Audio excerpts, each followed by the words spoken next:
ये पाकिस्तान तुम्हारा है, इस पाकिस्तान का जो एटम बम है ना वो भी तुम्हारा है। এসে পড়বে। আজকে ব্রিগেডিয়ার দাস আপনি শুনছেন যে পরমাণু বোমার হুঁশিয়ারি দিচ্ছেন বাংলাদেশের এক প্রাক্তন সেনাকর্তা। বাংলাদেশের ভাইদেরকে বলছি, পাকিস্তানের পরমাণু বোমা তোমাদের।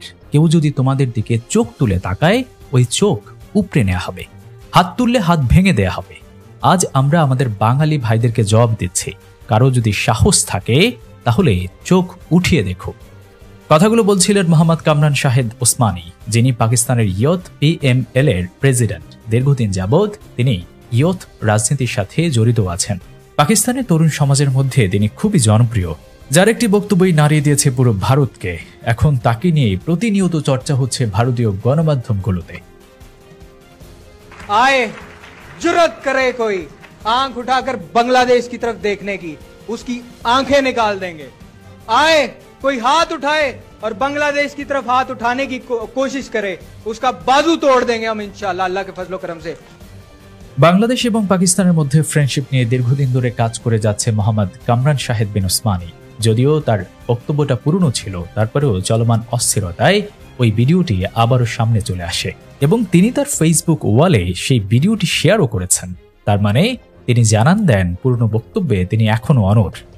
নানান সময়ে সেখানে থাকা বাংলাদেশ এবং পাকিস্তানের তরুণদের সমন্বয়ে নানান কনফারেন্স অনুষ্ঠিত হয় সেখানে, এবং পাকিস্তানের অতীতের করা ভুলের জন্য বাংলাদেশের কাছে বারবার ক্ষমা চাইতেও দেখা যায় মোহাম্মদ কামরান শাহেদ ওসমানীকে।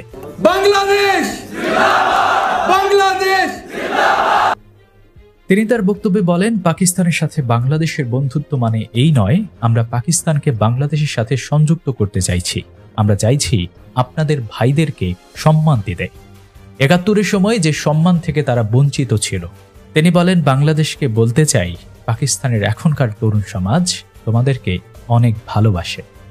সুযোগ থাকা সত্ত্বেও এখন পর্যন্ত পাকিস্তানের গণমাধ্যমগুলো চলমান অস্থিরতা নিয়ে সুযোগ সন্ধানী হতে দেখা যায়নি, কিন্তু ভারতীয় কিছু কতিপয় গণমাধ্যম রূপকথার কল্পকাহিনী তৈরি করে মিথ্যে গুজবের উপর ভিত্তি করে টিআরপি বাণিজ্য কিংবা ভিউ বাণিজ্য চালিয়ে যাচ্ছে প্রতিনিয়ত।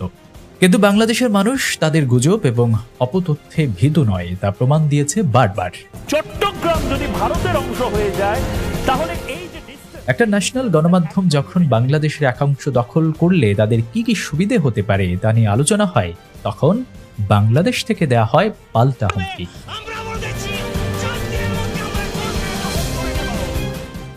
যেন শেরের উপর শোয়া শের। আমি দু একটা মিডিয়ার সংবাদ পড়ে মনে হচ্ছে যে মানে ওরা খালি কান্না করতে বাকি রাখছে, যে কেন আমরা ভয় দেখায়, ভয় পায় না কেন।